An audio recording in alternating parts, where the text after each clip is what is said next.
नमस्ते। हमारी इस खास बातचीत के कार्यक्रम में आपका स्वागत।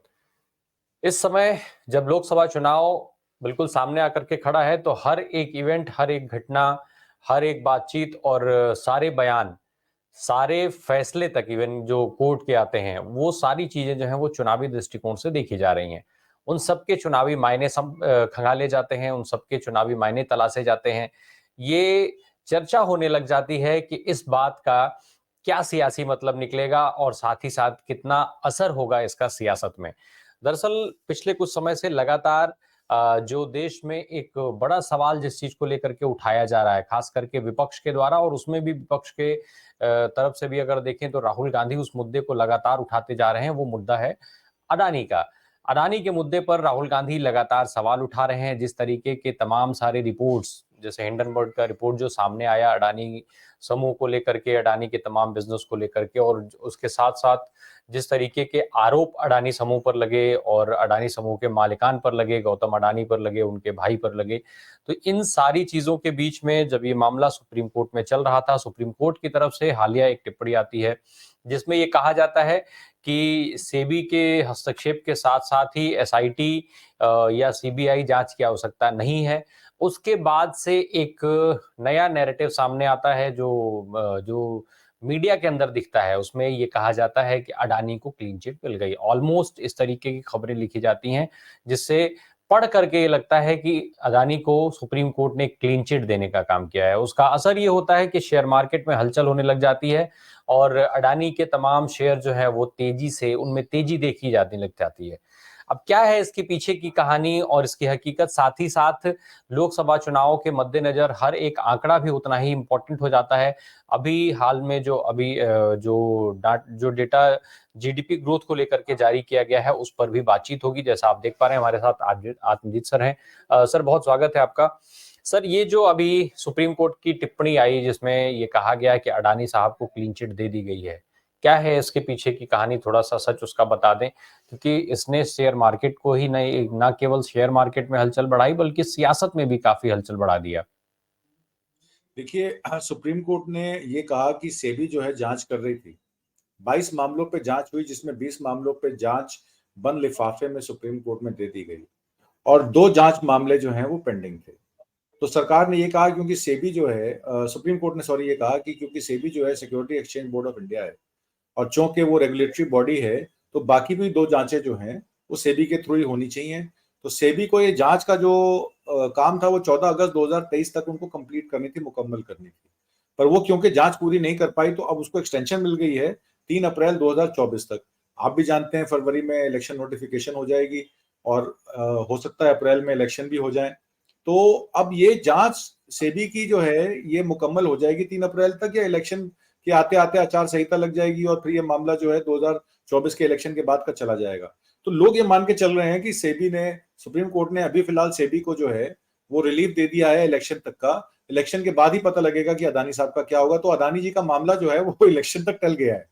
तो कहने का मतलब ये है कि एक तरफ तो मोदी सरकार अदानी के साथ जुड़ी हुई है और दूसरी बात, उनको पक्का भी कर लिया है कि भैया तुम्हारा जो फेट है, अगर हम हारे तो मतलब हम तो डूबेंगे सनम, तुम्हें भी ले डूबेंगे।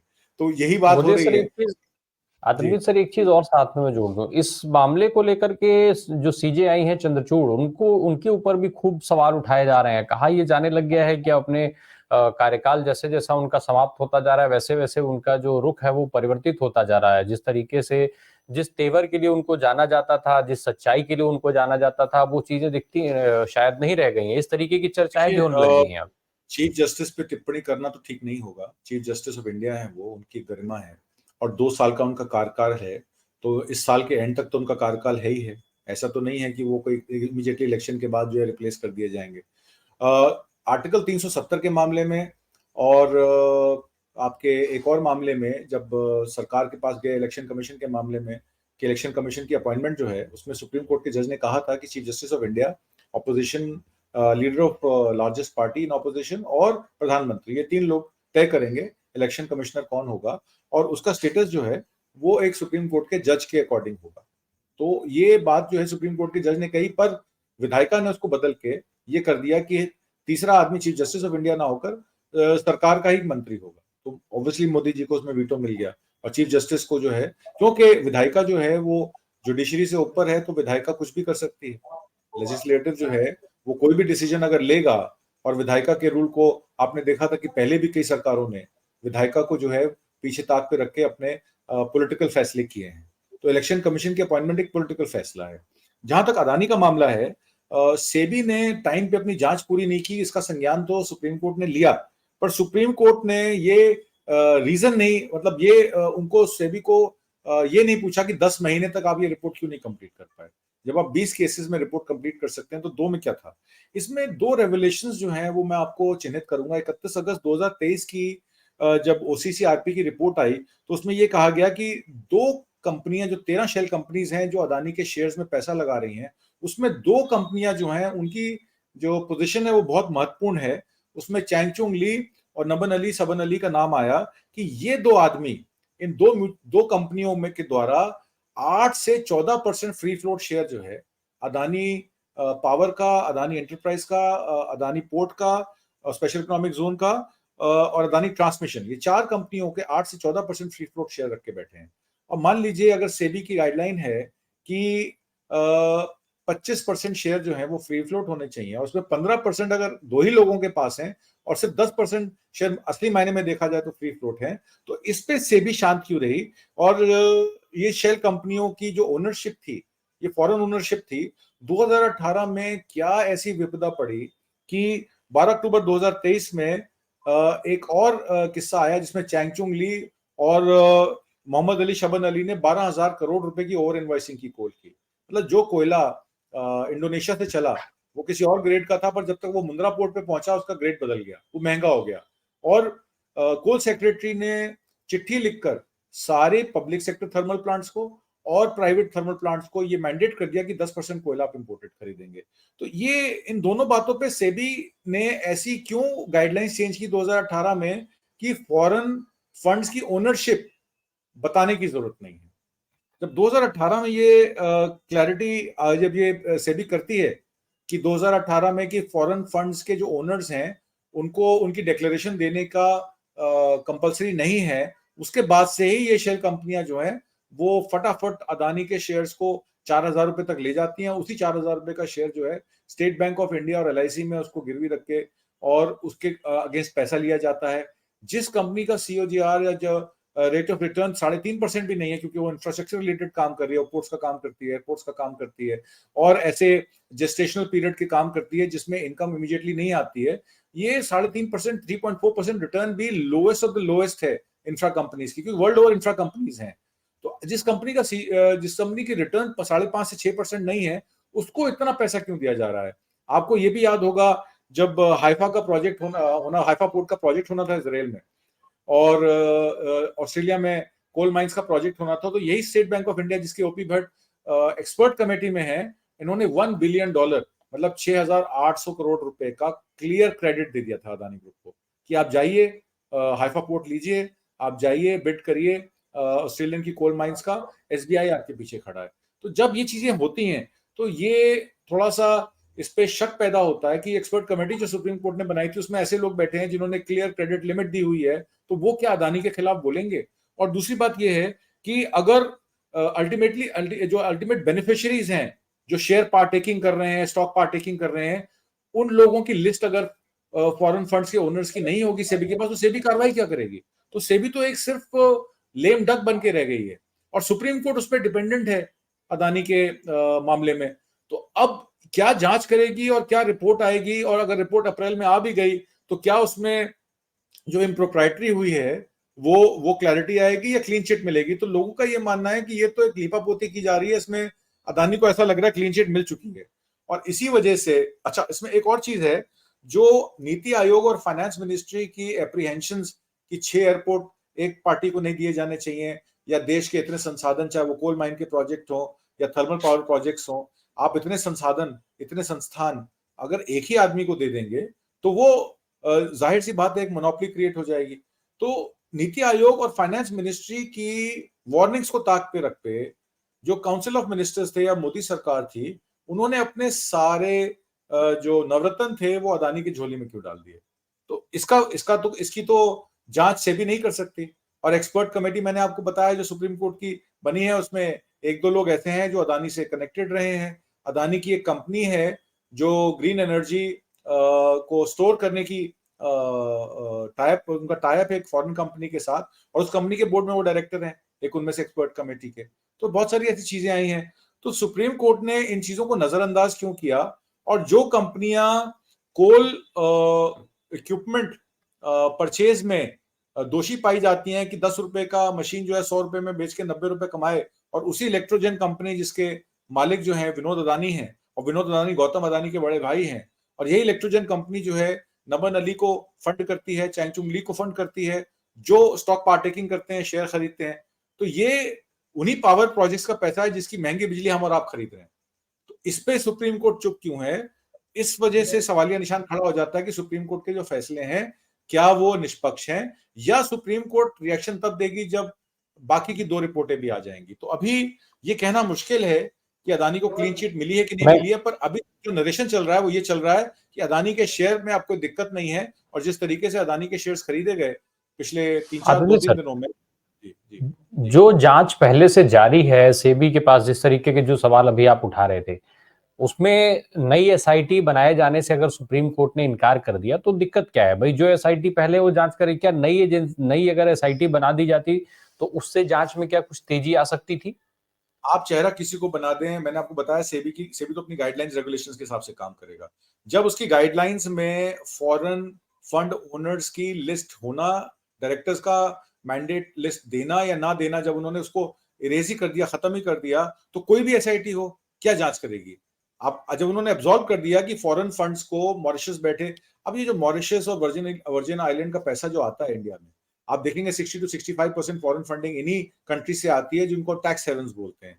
तो ये पैसा किसका है? ये यहीं का पैसा है जो वहां जाके और वहां से रीरूट होके आता है, मतलब काला धन यहां से जाता है, वो वहां से सफेद धन बन के इन्हीं कंपनियों में इन्वेस्ट होता है।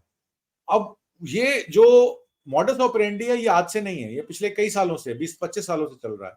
बात ये आ जाती है कि मोदी जी की जब सरकार आई थी 2014 में, उन्होंने कहा था मैं काला धन वापस लेके आऊंगा और मैं ये जितने भी शेल कंपनीज हैं इनको खत्म कर दूंगा।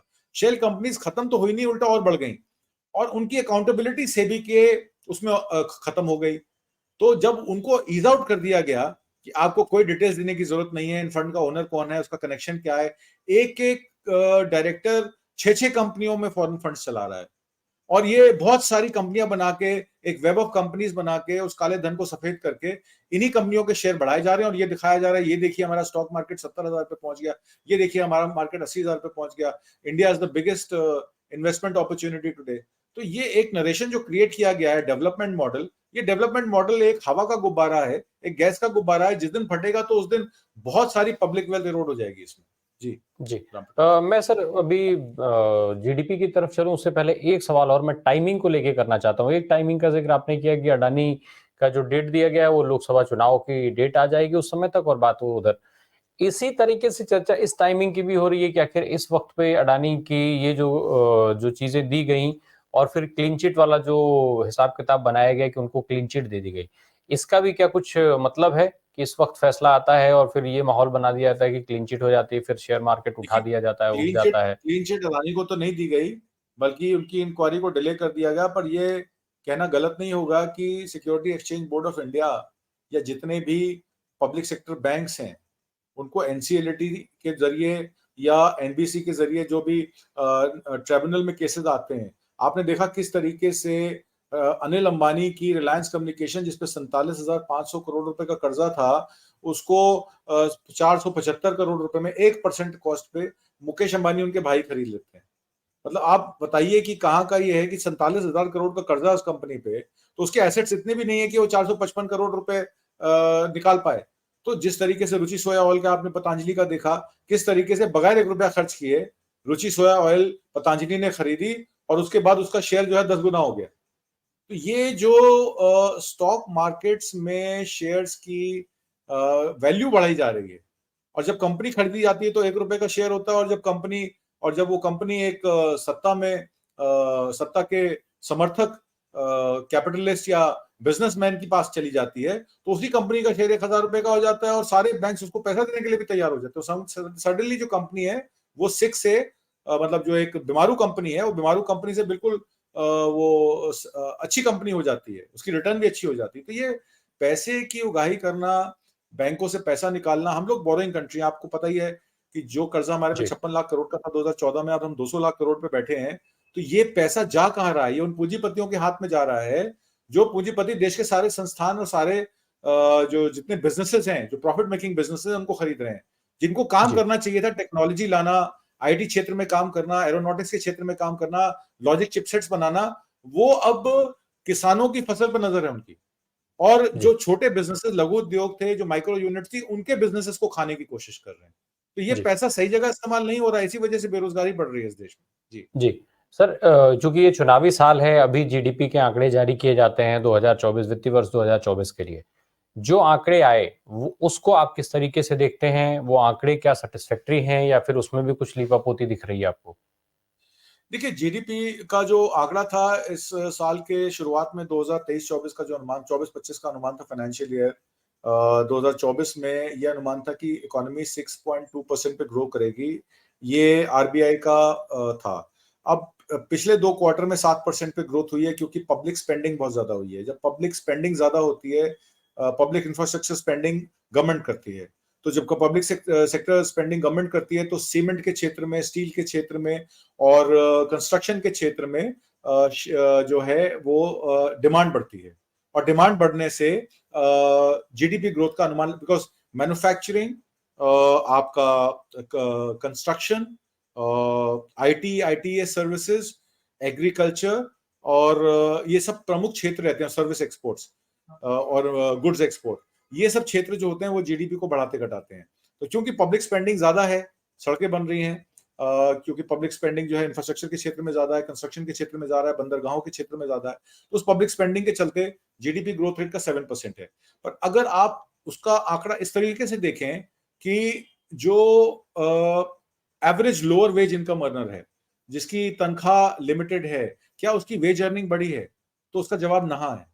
जो प्राइवेट कंजम्पशन एक्सपेंडिचर है, वो इस साल में, पिछले 2 सालों में, पिछले 2 दशक का, 20 सालों से भी कम है। मतलब इतना प्राइवेट कंजम्पशन एक्सपेंडिचर कम नहीं हुआ पिछले 2 सालों में, जितना पिछले कोरोना का 1 साल छोड़ दीजिए, तो पिछले 20 साल से सबसे ज्यादा कम 4% पे प्राइवेट कंजम्पशन एक्सपेंडिचर है। तो इसका मतलब है डिमांड नहीं है। अब डिमांड नहीं है तो फिर सप्लाई कैसे होगी? तो इस वजह से मैन्युफैक्चरिंग के क्षेत्र में भी आप देखेंगे कि जो ग्रोथ 1.2% की दिखा रहे थे पिछले साल तक, वो कह रहे हैं कि मैन्युफैक्चरिंग इस साल 7% पे ग्रो करेगी। अगर एक्सपोर्ट नहीं बढ़ेगा और प्राइवेट कंजम्पशन एक्सपेंडिचर नहीं, तो कैसे बढ़ेगा? एग्रीकल्चर का बात कर लूं, आपने देखा कि लॉकडाउन में और किसान आंदोलन के बाद भी एग्रीकल्चरल ग्रोथ का रेट का जीडीपी में शेयर 6% था। आज वो शेयर घट के 4% हो गया है, क्योंकि किसानों को उसकी माकबूल कीमत नहीं मिलती। तो एग्रीकल्चर के क्षेत्र में, कंस्ट्रक्शन के जी क्षेत्र में, मैन्युफैक्चरिंग के क्षेत्र में, और सबसे बड़ी बात है कि डिमांड के क्षेत्र में, जब कंज्यूमर डिमांड ही नहीं होगी, तो मैन्युफैक्चरिंग और प्रोडक्शन कैसे बढ़ेगी? सर्विस सेक्टर, जो हमारा सबसे ज्यादा एक्सपोर्ट अर्निंग का प्रावधान होता था, वो भी अब जो है 9.8% से 7.5% पे आ गया है। तो हमारा सर्विस बिजनेस भी जो है वो लो हो गया। आईटी, आईटीएस सर्विसेज में जॉब्स जनरेट हो नहीं रही, बेरोजगारी बढ़ रही है। जो कंसोलिडेशन हो रही है, जो जीडीपी का कह रहे हैं कि 7% से, अब उनका अनुमान है कि अगले 2 क्वार्टर में, फाइनेंशियल ईयर 24 में, हमारा जीडीपी 7.3% पे ग्रो करेगा। वो अनुमान इसलिए है क्योंकि कंसोलिडेशन हो गई है। सीमेंट कंपनीज, एसीसी और अंबुजा सीमेंट एक ही अदानी ग्रुप के अंडर आ गए हैं। ये कंसोलिडेशन में मोनोपोलीज बनेंगी।